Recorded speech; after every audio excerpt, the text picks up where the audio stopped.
Welcome into the Quest for 9 podcast. My name is Seth Warner, and today we're going to talk about Kentucky basketball from a fan's perspective. On this episode, we're going to be recapping Kentucky's tough loss to Ole Miss in Oxford, where they lost 98-84 in a game that they were losing by as many as 27 and never led, with Kentucky only scoring 31 points in the first half, and in the second half, with 15-ish minutes to go, being down 27 and going on a run to answer to cut it to as few as 11 with about 7 minutes to go. But Ole Miss just got too much of a lead early, and Mulk D, the junior, 6'9", 255 pounds, from big man from Tennessee, been averaging about 10 points, but in this game, he had 16 points with 2 blocks, 4 rebounds, and shot 50% from the three and 50% from the floor. Kentucky's bigs in particular, I thought, had a lot of low closeouts at times, kind of just daring them to shoot, where that didn't end well. Where also another big guy, Jamin Bakefield, the 6'8" senior forward, who's been averaging 10 points, 5 rebounds.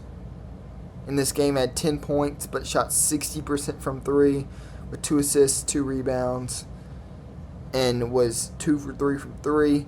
That's 2 guys that had made 4 threes. That's 12 points. We ended up losing by 14. One thing that we really missed that Lamont Butler didn't play in this game was the ability to create turnovers. Kentucky only created 1 turnover, and it was off a steal. And Kentucky ended up with 8. But Ole Miss had an insane assist-to-turnover ratio, having 24 assists to 1 turnover. And they shot really well from the field, shooting almost 55% from the field and 43% from 3 with 29 rebounds. Kentucky won that battle. Usually when you have a really high assist-to-turnover ratio, 21-8, a little over 2-1, out-rebounding them in the game and shooting over 45% from the field and from 3, usually you got a pretty good chance of winning, but Kentucky was out of this game pretty much the whole time. Even in the first half, when just starting off, Ole Miss kept it pretty much the whole time at about 11.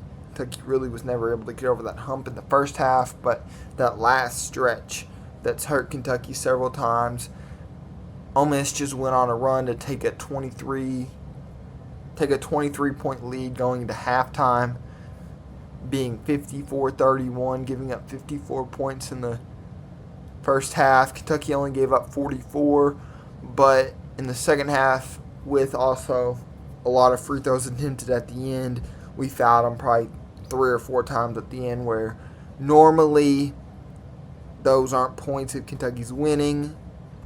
And Kentucky shot 72% from the line, was 16-22, and Ole Miss was 15-21.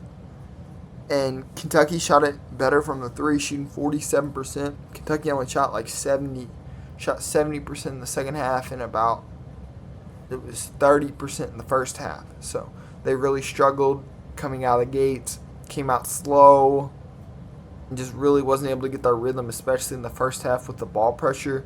Kentucky would be starting their offense 4 or 5 feet behind the three-point line.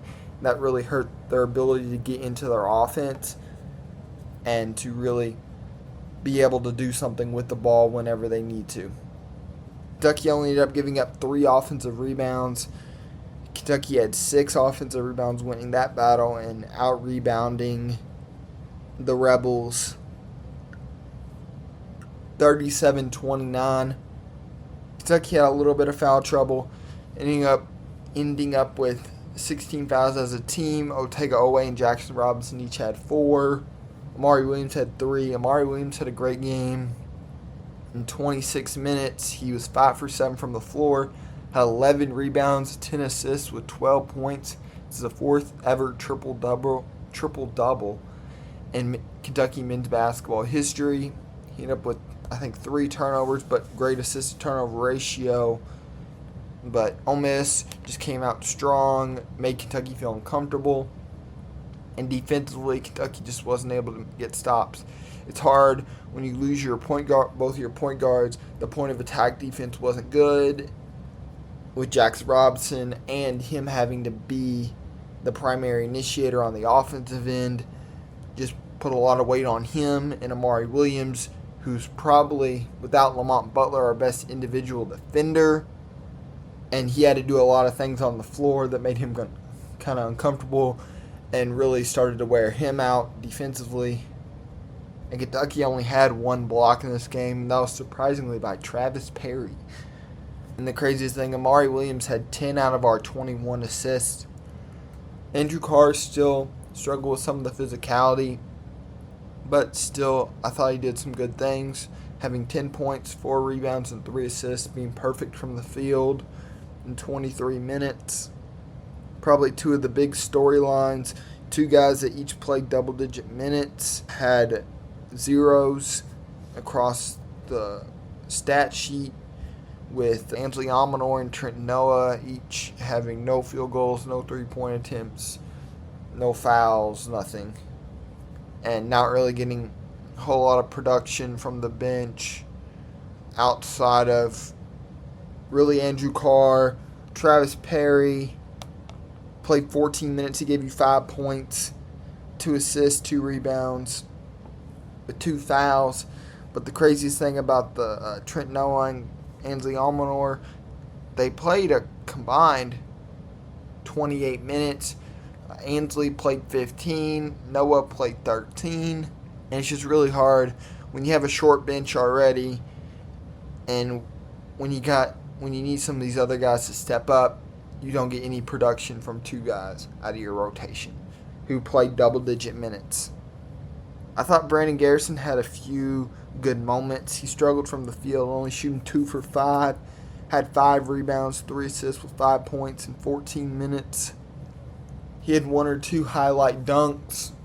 And I thought overall he was still pretty effective, but we just needed more from probably our bench production in this game.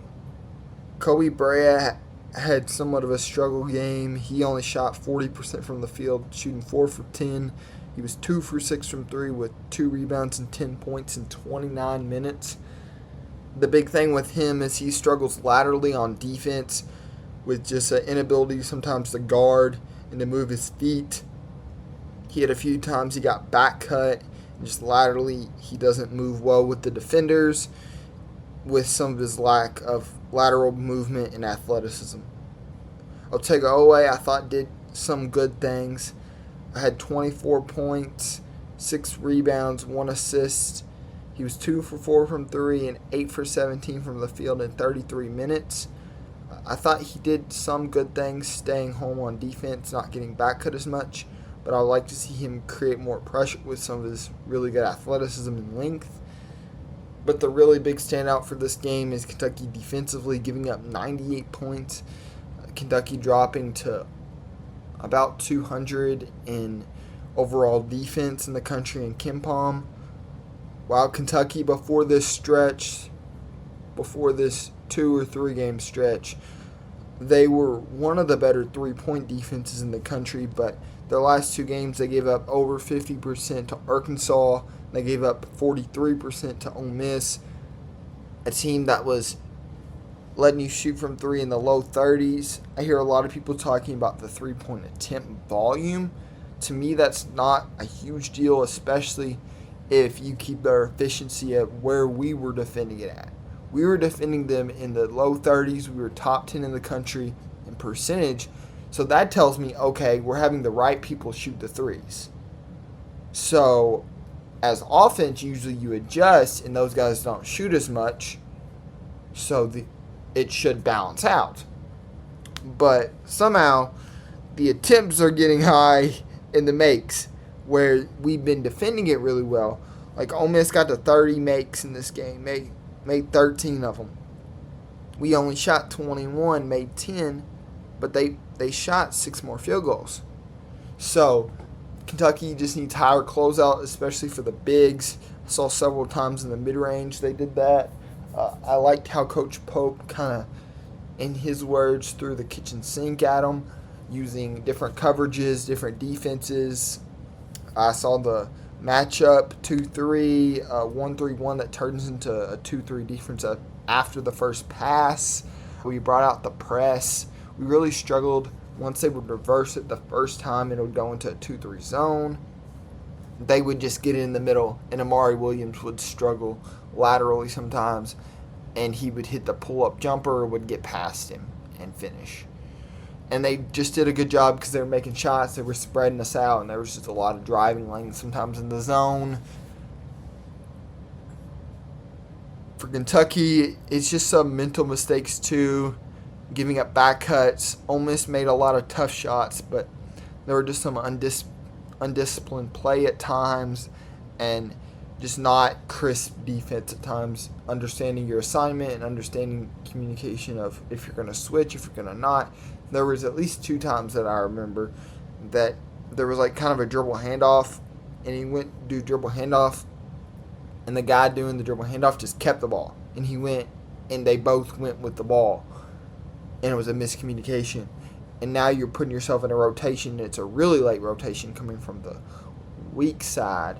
So now you put yourself in a bind. And they got several layups out of that.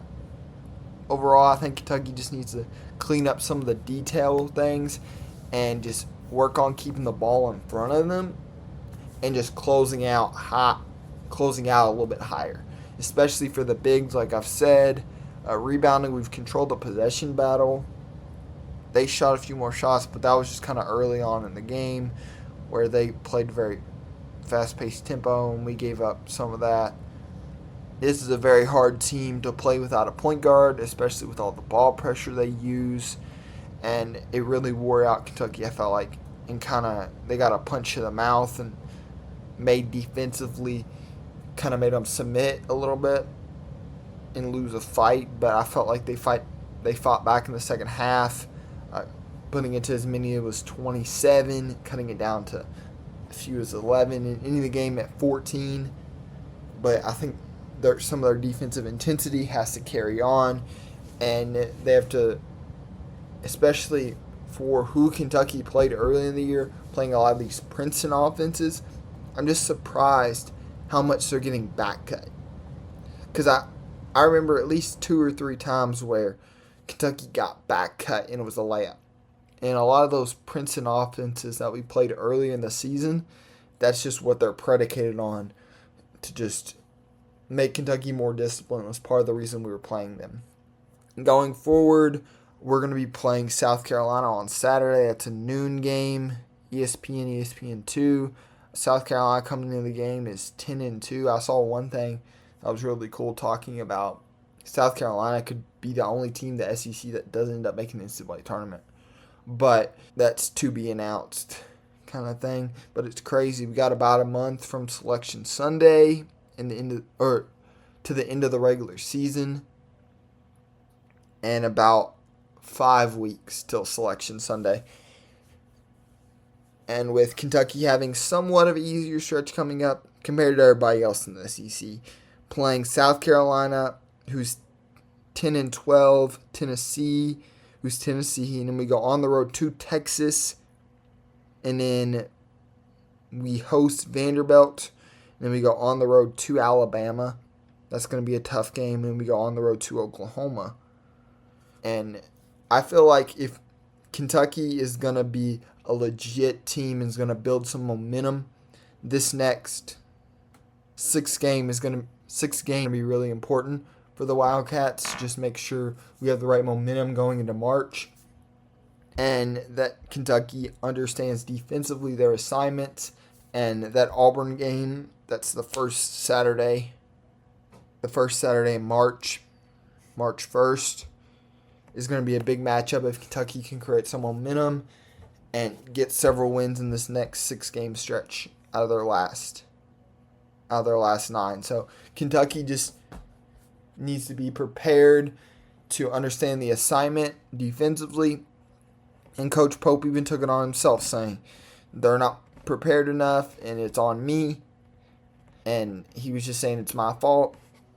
And I'm excited to see on Saturday how Kentucky responds to South Carolina, who's a team that's kept a lot of these good SEC teams close, keeping it close against Auburn. That game where Janiah Broome got hurt, but even before that, with Janiah Broome, South Carolina kept it close. It's another one of these up-in-your-face defenses in South Carolina. Let's see how Kentucky can respond after playing a similar team, a not as good version, and how Kentucky respond and just create some momentum going forward. And then playing a Tennessee team who's not known to be a very good offensive team.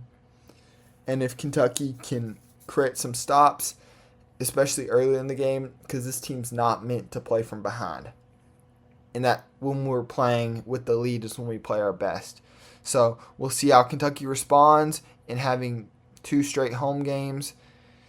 And with a guy that we've talked about in the past, Nate Ament, a 5-star guy. 5-star guy that's ranked as the number 4 player in the country, who we talked a little bit about in the summer. But Kentucky kind of went all in Caleb Wilson. And after that, kind of melted away. Kentucky really started to push back in with him.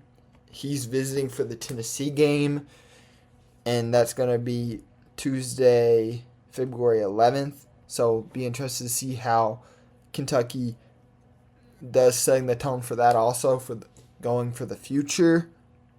And he's a really talented 6'9" forward who can do a little bit of everything, really versatile. And he's just one of the top players in the country. He's the second best small forward.